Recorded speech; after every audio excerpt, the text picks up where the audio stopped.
hate that. Huge, biggest pet peeve, to be honest. Yeah. So signaling solid. I think that's, you know, good strike call. It's not rushed. It's not out of control. Even the strike three was good, even dealing with the net tight behind you. So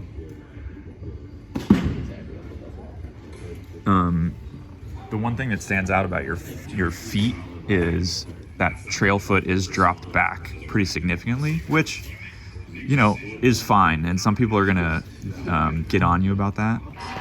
I'm more concerned with getting myself forward into the slot, getting my head into a good position.